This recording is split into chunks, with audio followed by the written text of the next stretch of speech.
அது என்னப்பா சனிக்கிழமை சனிக்கிழமை சனிக்கிழமை அப்படின்னு ஒண்ணு ஸ்டார்ட் ஆச்சு. அது ஒண்ணு இல்ல, உங்க எல்லாரையும் வந்து பார்க்கும்போது உங்களுக்கு எந்த விதமான டிஸ்டர்பன்ஸும் இருந்துடக்கூடாது. முக்கியமா உங்களுடைய வேலைகளுக்கு எந்த விதமான டிஸ்டர்பன்ஸும் இருந்துடக்கூடாது அப்படின்ற ஒரே காரணத்துக்காக தான் இப்படி வீக்கெண்டா பார்த்து இப்படி இந்த பிளானை ஷெட்யூல் பண்ணோம். லீவு நாட்கள்ல ஓய்வு நாட்கள்ல வரணும்ன்றதான் அந்த எண்ணமே. அது மட்டும் இல்ல, அரசியல்ல சில பேருக்கு நம்ம ஓய்வும் கொடுக்கணும் இல்லையா?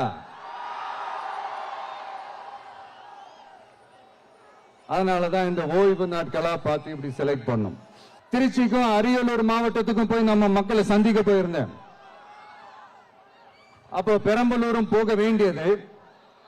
அங்க சில ரூல்ஸ் அண்ட் ரெகுலேஷன்ஸ், ஒரு கட்டத்துக்கு அப்புறம் இந்த பஸ்ஸே மூவ் ஆகல.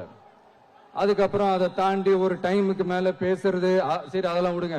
இந்த நேரத்தில் பெரம்பலூர் பகுதி மக்களுக்கு நான் மன்னிப்பு கேட்டுக்கிறேன்.